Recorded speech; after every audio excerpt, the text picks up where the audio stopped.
बोलिए जिमुत वाहन भगवान की जय।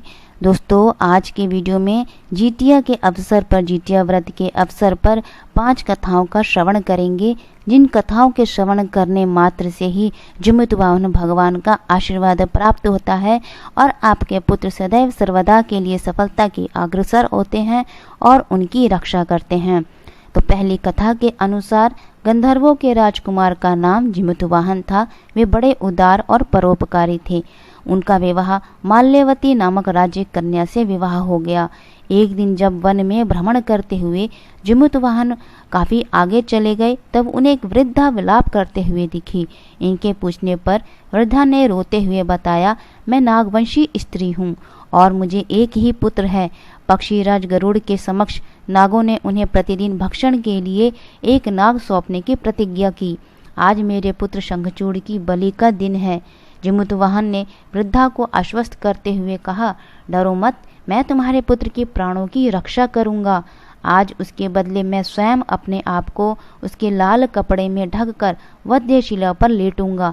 इतना कहकर जिमुतवाहन ने शंखचूड़ के हाथ से लाल कपड़ा ले लिया और वे उसे लपेटकर खुद को बलि देने के लिए चुनी हुई वध्यशिला पर लेट गए। नियत समय पर गरुड़ बड़े वेग से आए और वह लाल कपड़े में ढके जिमुतवाहन को पंजे में दबोचकर पहाड़ के शिखर पर जाकर बैठ गए। अपने चंगुल में गिरफ्त प्राणी की आंखों में आंसू और मुंह से आह निकलता न देखकर गरुड़ जी बड़े आश्चर्य में पड़ गए। उन्होंने जिमुतवाहन से उनका परिचय पूछा। जिमुतवाहन ने सारा किस्सा सुनाया। गरुड़ जी उनकी बहादुरी और दूसरे की प्राण रक्षा करने में स्वयं का बलिदान देने की हिम्मत से बहुत प्रभावित हुए। प्रसन्न होकर गरुड़ जी ने उनको जीवन दान दे दिया तथा नागों की बलि न देने का वरदान भी दे दिया। इस प्रकार जिमुतवाहन ने अदम्य साहस से नाग जाति की रक्षा की। तब से पुत्र की रक्षा के लिए जिमुतवाहन की पूजा की प्रथा का शुरू हो गई। अश्विनी कृष्ण अष्टमी के प्रदोष काल में पुत्रवती महिलाएं जिमुतवाहन की पूजा करती हैं। कैलाश पर्वत पर भगवान शंकर माता पार्वती को कथा सुनाते हुए कहते हैं कि अश्विनी कृष्ण अष्टमी के दिन उपवास रखकर जो स्त्रियां साया प्रदोष काल में जिमुतवाहन की पूजा करते हैं तथा कथा सुनने के बाद आचार्य को दक्षिणा देती हैं, वे पुत्रों का पूर्ण सुख प्राप्त करती हैं। व्रत का पारण दूसरे दिन अष्टमी तिथि की समाप्ति के पश्चात किया जाता है। यह व्रत अपने नाम के अनुरूप फल देने वाला है। बोलिए जिमुतवाहन भगवान की जय। दूसरी कथा इस प्रकार है। नर्मदा नदी के पास एक कंचनबटी नाम का नगर था। वहाँ के राजा का नाम मलाई केतु था। उसी नर्मदा नदी के पश्चिम और बालहुटा नाम की मरुभूमि थी, जिसमें एक विशाल पेड़ पर चील और उसी पेड़ के नीचे सियारिन भी रहती थी। दोनों पक्की सहेलियां थीं। कुछ महिलाओं को जितिया व्रत करते देख चील और सियारिन ने भी यह व्रत करने का संकल्प लिया। दोनों ही भगवान श्री जिमुतवाहन की पूजा और व्रत करने का प्रण ले लिया। जिस दिन दोनों को व्रत रखना था, ठीक उसी दिन शहर के एक बड़े व्यापारी की मृत्यु हो गई। उसका दाह संस्कार वहीं मरुस्थल पे हुआ। मुर्दा देखकर सियारिन को भूख लगने लगी और वह खुद को रोक नहीं पाई, जिसके कारण उसका व्रत टूट गया। परंतु चील ने खुद पर संयम रखा और पूरी श्रद्धा और नियम के साथ अपना व्रत पूर्ण किया। अगले दिन व्रत पारण भी किया। उसके बाद अगले जन्म में दोनों सहेलियों ने पुत्री के रूप में ब्राह्मण परिवार में जन्म लिया और उनके पिता का नाम भास्कर था। चील बड़ी बहन हुई और सियारिन छोटी बहन हुई। बड़ी बहन का नाम शीलावती और उसकी शादी बुद्धिसेन के साथ हो गई। छोटी बहन का नाम कपूरावती और उसकी शादी माल्यकेतु के साथ हो गई और छोटी बहन कपूरावती कंचनवटी नगर की रानी बन गई। जब भगवान जिमुतवाहन के आशीर्वाद से बड़ी बहन शीलावती को 7 पुत्र प्राप्त हुए, लेकिन कपूरावती के बच्चे जन्म लेते ही खत्म हो जाते थे। कुछ सालों बाद शीलावती के 7 पुत्र बड़े हो गए और राजा के दरबार में काम करने लगे। उन्हें देखकर कपूरावती के मन में ईर्ष्या और जलन की भावना उत्पन्न हो गई। इस ईर्ष्या की भावना में कपूरावती ने राजा से कहकर शीलावती के 7 बेटों के सर कटवा दिए। फिर उन 7 सिरों को साथ में बर्तन में डालकर ढक दिया और शीलावती के पास भिजवा दिया। यह सब देख भगवान जिमुतवाहन ने मिट्टी की सहायता से 7 भाइयों के सर बनाए और सभी सिरों को धड़ से जोड़कर उन पर अमृत छिड़क दिया, जिसके कारण वे 7 भाई फिर से जिंदा हो गए और घर लौट आए। रानी ने जो कटे सर भिजवाए थे वह सब फूल बन गए। कपरावती समाचार पाने को बहुत व्याकुल थी, लेकिन जब उसे इस बात का पता चला तो वह अपनी बड़ी बहन के घर गई और वहां सबको जिंदा देखकर आश्चर्य में पड़ गई और बेहोश हो गई। जब कपरावती होश में आई तो उसने बड़ी बहन से ये एक सारी बात बताई और अपनी गलती का पछतावा किया। भगवान जिमुतवाहन की कृपा से बड़ी बहन को पूर्व जन्म की सारी बात याद आ गई और वह अपनी छोटी बहन को उसी पेड़ के नीचे लाकर पूर्व जन्म की सारी बातें सुनाई, जिसे सुनकर कपरावती फिर बेहोश हो गई और मर गई। जब राजा तक इस बात की सूचना मिली तो उन्हें उसी जगह पर पेड़ के नीचे कपरावती का दाह संस्कार कर दिया। बोलिए जिमुतवाहन भगवान की जय। तीसरी कथा इस प्रकार है। दो बहनें थीं जिनका नाम चूलिया और सियरिया था। चूलिया बहुत मेहनती थी और गरीब भी थी। वह मजदूरी करके अपने बच्चों को पालती थी, लेकिन सियरिया गलत आचरण वाली थी, जो हमेशा मौज मस्ती और ऐश करती थी। हर वक्त सियरिया यह सोचती थी कि चूलिया इतना खुश कैसे रहती है। चूलिया की हंसी खुशी सियरिया से सहन नहीं हो पाती थी, जिसके कारण सियरिया चूलिया की संतानों को सताने लगी। कई बार चूलिया के बच्चों को खत्म करने की कोशिश भी कर चुकी थी, किंतु चूलिया के तपस्या और व्रत के कारण उसके बच्चे हमेशा सुरक्षित बच जाया करते थे। एक दिन सियरिया चूलिया के सभी बच्चों को लेकर जंगल में लकड़ी चुनने के लिए लेकर गई। वहां जंगल में लकड़ी को चुनते चुनते थक गए और थोड़ी देर के लिए सो गए। बच्चों को सोते देख सियरिया ने सभी बच्चों का सिर काट दिया और टोकरी में रखकर वापस घर आ गई। चूलिया को वह टोकरी भेंट दे दी और कहा, दीदी मैं जंगल से आपके लिए नारियल लाई हूँ, बच्चों को खिला देना। चूलिया ने उस टोकरी को उठाकर देखा नहीं और किनारे में रख दिया और अपने बच्चों की प्रतीक्षा करने लगी। जब शाम से रात हो गई और बच्चे वापस नहीं आए तो बहुत परेशान हो गए और बड़े ही करुण स्वर में जोर जोर से रोने लग गईं। करुणा भरी स्वर को शंकर पार्वती जी से रहा नहीं गया और उन्होंने महादेव से कहा कि प्रभु, कोई दुखियारी बहुत रो रही है, उसके रोने में बहुत दर्द छुपा है, मुझसे बर्दाश्त नहीं हो पा रहा है। हमें चलकर देखना चाहिए कि कौन रो रहा है और क्यों रो रहा है। तब इस बात पर महादेव जी ने कहा कि यह मृत्यु लोक है और यहाँ पर यह सारी साधारण सी बात है। लेकिन पार्वती के हट के कारण महादेव उनके सामने झुक गए और चूलिया के पास जाकर उसके रोने का कारण पूछा। महादेव जी के पूछने पर चूलिया ने अपने रोने का कारण बताया। शंकर जी ने जब ध्यान लगाया तो उन्होंने चूलिया के बच्चों को जंगल में मृत पाया, जिसके बाद शंकर जी ने पार्वती जी को अनुरोध किया और बच्चों को पुनर्जीवित कर दिया। बच्चे नींद से उठकर मौसी को ढूंढ रहे थे, किंतु मौसी वहां नहीं थी। बच्चे डर कर घर आ गए और मौसी के सारे कार्य माँ के सामने बता दिए।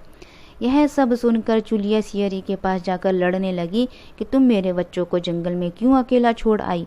दोनों बहनों में लड़ाई शुरू हो गई और यह लड़ाई 7 दिन 7 रात तक चली, किंतु उस लड़ाई का कोई हल नहीं निकला। जिसके बाद दोनों ने उस जंगल में एक तपस्वी को घटना सुनाई। घटना को सुनने के बाद तपस्वी ने दोनों को आदेश दिया कि तुम दोनों जाकर पास में खेल रहे बच्चों को बाल से पकड़कर घसीटते हुए मेरे पास लेकर आओ, उसके बाद मैं निर्णय करूंगा। चूलिया बच्चों की माँ थी, उससे बच्चों की पीड़ा देखी न जा सकी। उसने महात्मा के वचनों को पालन नहीं किया, लेकिन सियरिया दौड़ती हुई और खेलते हुए बच्चों को बाल से पकड़कर खींच कर ले आई। जिसके बाद तपस्वी ने सियरिया को यह श्राप दिया कि हर जन्म में इसी प्रकार तू सदैव जलती रहेगी और दुखी होती रहेगी। जो निरंतर महिला किसी बच्चे की पीड़ा और माँ की ममता को नहीं जानती, वह जीवन भर धरती पर दुख भोगने के अलावा कुछ नहीं कर सकती। बोलिए जिमुतवाहन भगवान की जय।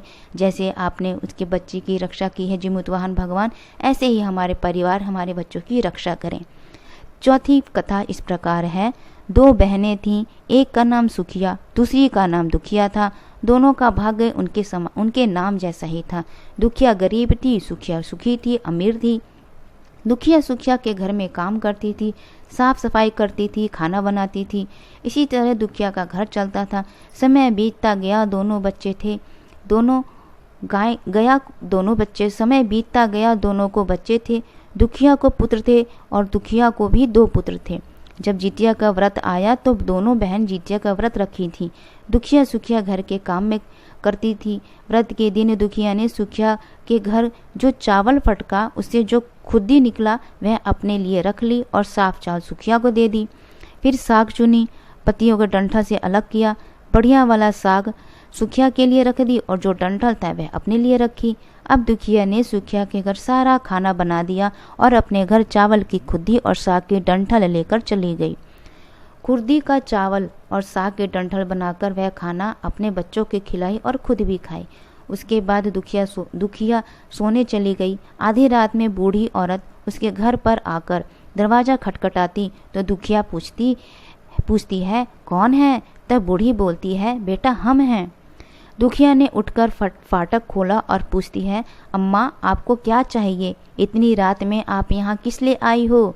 बूढ़ी बोलती है, बेटा मुझे बहुत भूख लगी है, कुछ खाने को दे दो।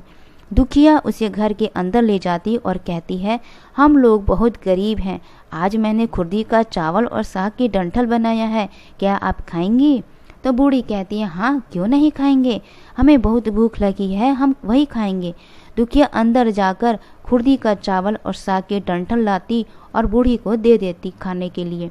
बूढ़ी खाना खाने के बाद कहती, मुझे अच्छे से कुछ दिखाई नहीं देता, इतनी रात के अंधेरे में मैं अपने घर कैसे जाऊंगी? तो दुखिया कहती, कोई बात नहीं, आप यहीं पे सो जाइए, सुबह अपने घर चले जाइएगा। तो बूढ़ी दुखिया घर में ही सो जाती थी। फिर थोड़ी देर बाद उठकर बूढ़ी बोलती, बेटा मुझे दीर्घ शंका लगी है, कहाँ करूँ? तो दुखिया कहती, मेरे घर में बाथरूम नहीं है, इसलिए आप उधर कोने में कर लीजिए। बूढ़ी पूछती कि बेटा भड़ कर या छर करें? दुखिया नींद में थी तो वह कहती, माता जी भड़ कर दो, मैं सुबह साफ कर दूंगी। फिर थोड़ी देर बाद बूढ़ी पूछती कि बेटा मैं अपने हाथ कहाँ साफ करूं? तो दुखिया कहती, आप मेरे सर में अपने हाथ को साफ कर लीजिए। जब सुबह होती तो दुखिया को यह सब सपने के जैसे लगता कि सोते समय मुझे कोई सपना आया होगा। वह ज़्यादा कुछ नहीं सोचती और नदी में नहाने के लिए चली जाती है। जब वह नदी में नहाती और अपने बाल को धोती तो उसके बालों से होते हुए जो पानी बहता वह सोने का पानी होता। आसपास की सभी महिलाएं यह देखकर चकित हो जाती और कहती कि तुम्हारे बालों से तो सोने का पानी गिर रहा है, क्या बात है? फिर उसे रात की सारी बात याद आती। वह दौड़कर अपने घर की ओर भागती, यह सोचकर कि उसका घर दीर्घ शंका से गंदा हुआ होगा, पहले उसको साफ करना होगा। जब वह अपने घर में जाती तो देखती कि घर के हर कोने में ढेर सारा सोना बिखरा पड़ा होता है और यह सब देखकर दुखिया बहुत खुश हो जाती और सोचती कि जीतमान बाबा की कृपा, यह सब जो माता का रूप धारण करके मेरे घर आए हैं और मुझे इतना आशीर्वाद दिया।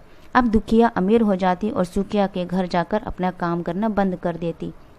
दुखिया जब अपना व्रत पूरा करती तो अपने पुत्र से कहती कि जाओ मौसी के घर से तराजू लेकर आओ, नापने के लिए यह सोना कितना है। बच्चा बहुत खुशी से सुखिया मौसी के घर जाता और तराजू मांगता तो सुखिया पूछती कि तराजू पर क्या नापना है? तो बच्चा बोलता, मेरे घर में बहुत सारा ढेर सोना है, उसी को मम्मी नापेगी। सुखिया कहती, खाने के लिए तुम्हारे पास कुछ भी नहीं है और सोना नापोगे, मुझसे झूठ कहते हो? तो बच्चा कहता, नहीं मैं झूठ नहीं बोल रहा। सुखिया सोचती, तब तराजू मांगा है तो कुछ ना कुछ तो जरूर नापना होगा, इसलिए वह तराजू के पीछे गोंद लगा देती कि जो भी नपेगा वह थोड़ा सा चिपक जाएगा। दुखिया जब तराजू पर सोना नापती तो कुछ सोना टुकड़ा उस बूंद में चिपक जाता। तब बच्चा तराजू लौटाने आता तो सुखिया उसको उलट पलट कर देखती, तराजू में सोना लगा हुआ मिलता है। सुखिया सोचती उसके घर में जरूर कहीं से सोना आया होगा, इसलिए वह कई दिन से काम पर नहीं आ रही है। सुखिया उसके घर जाकर देखते ही कि सोना कहाँ से आया है। जब सुखिया दुखिया के पास जाकर पूछती कि तुम्हारे पास कहाँ से इतना सोना आया कि तुम तराजू मंगाई नापने के लिए, दुखिया उस रात की सारी कहानी बहन को बता देती। दुखिया का मन एकदम सच्चा था, इसलिए वह सब कुछ बता देती। लेकिन सुखिया के मन में लालच आने लगा और दुखिया के पास हमसे भी ज़्यादा धन आ गया। अब अगले जितिया में मैं खुर्दी का चावल और साग की डंठल बनाऊंगी। फिर अगले 7 जितिया का व्रत दोनों बहन ने रखा। सुखिया के पास हर तरह का सुख था और धन भी था, फिर भी वह जितिया के दिन चावल फटक कर साफ चावल फेंकती और खुर्दी अपने पास रख ली। साग को तोड़कर पत्तियां फेंक दी और डंठल अपने पास रख ली और वही बनाई। खा पीकर पूजा पाठ करने सोने गई। फिर आधी रात में उसके घर में बुढ़िया आई और दरवाज़ा खटखटाती और सुखिया उसका इंतजार कर रही थी, परंतु दरवाज़ा खोलकर बूढ़ी को अपने घर के अंदर ले आती। बूढ़ी बोलती, मुझे बहुत भूख लगी है, कुछ खाने को दो। तो सुखिया कहती, मैंने खुर्दी का चावल और डंठल का साग बनाया है। तो जैसे जैसे दुखिया के घर हुआ वैसे वैसे सुखिया ने बताया। सुखिया ने कहा। थोड़ी देर बाद बूढ़ी फिर बोलती कि मुझे दीर्घ शंका लगी है, मैं कहाँ करूँ, कहीं कोने में कर लीजिए। फिर थोड़ी देर बाद पूछती, भड़बड़ करूँ या छरछर करूँ। उस समय सुखिया को याद नहीं आया कि दुखिया ने क्या बोला था, तो सुखिया ने बोला कि छरछर कर दीजिए। फिर बूढ़ी पूछती कि हाथ कहाँ धोऊं, तुम्हारे सिर पर धोऊं। बुढ़िया अपना हाथ सुखिया के सर में साफ कर लेती। जब सुखिया सुबह उठी और उसका पूरा घर गंदगी से भरा पड़ा होता, उसके बाल में बहुत गंदगी लगी होती, यह सब देख सुखिया बहुत दुखी होती और उसे बहुत गुस्सा आता। वह अपनी बहन दुखिया को बुलाती और उससे को सारा गुस्सा उतार देती कि तुमने झूठ कहा, मेरा पूरा घर गंदा करवा दिया। तुमने क्या कहा था, भड़बड़ या छरछर? तो सुखिया कहती, छरछर बोली। तो दुखिया कहती, यहीं पर तो तुमने गलती कर दी, तुम्हारे पास तो सब कुछ था, किसी भी चीज़ की कमी नहीं थी, फिर भी तुमने लालच किया। मेरे पास तो कुछ भी नहीं था, तुम्हारे पास तो सब कुछ होते हुए भी जितमन बाबा भेष बदल कर आए, लेकिन फिर भी तुमने उनको अच्छा खाना नहीं परोसा। मेरे पास तो कुछ भी नहीं था, इसलिए मैंने उन्हें खुर्दी का चावल और साग का डंठल परोसा था। तुमने अपने घर आए भगवान का अपमान किया, सब कुछ रहते हुए भी तुमने साग और भात खिलाया। तुम्हारे पास सब कुछ होते हुए भी तुम्हें लालच नहीं करना चाहिए, इसलिए तुम्हारे साथ बुरा हुआ है। बोले जिमुतवाहन भगवान की जय। महाभारत के युद्ध में 5वीं कथा के अनुसार महाभारत के युद्ध में जब अश्वत्थामा अपने पिता की मृत्यु से बहुत दुखी थे और अपने पिता की मृत्यु का बदला लेना चाहते थे, जिसके कारण वे पांडवों की शिविर में घुस गए। शिविर में उस समय 5 लोग सो रहे थे, जिसके कारण अश्वत्थामा ने उनको पांडव समझकर खत्म कर दिया। यह माना गया है कि सभी पुत्र द्रौपदी के 5 पुत्र थे, जिसके बाद अर्जुन ने अश्वत्थामा को बंदी बना लिया और उनकी दिव्य मणि छीन ली, जिसके कारण अश्वत्थामा को क्रोध आकर अभिमन्यु की पत्नी में गर्भ में पल रहे शिशु को ब्रह्मास्त्र के जरिए मार डाला। जिसके बाद भगवान श्री कृष्ण ने अपने सारे पुण्य का फल उत्तरा की अजन्मी संतान को दे दिया और गर्भ में पल रहे शिशु को पुनः जीवित किया। श्री कृष्ण की कृपा से इस पुत्र का नाम जीवित पुत्रिका नाम दिया गया। तब से लेकर आज तक संतान की लंबी उम्र के लिए और उनके मंगल कामना के लिए हर साल माताएं जितिया का व्रत या जीवित पुत्रिका व्रत धारण करती हैं और ये परंपरा उनके साथ ही शुरू हुई। बोलिए जिमुतवाहन भगवान की जय। जिस तरीके से भगवान ने दुखिया के घर धन संपदा की वृद्धि की, ऐसे ही हमारे घर करें। उनके पुत्र की रक्षा की, ऐसे ही मेरे पुत्र की, मेरे बच्चों की सदा सर्वदा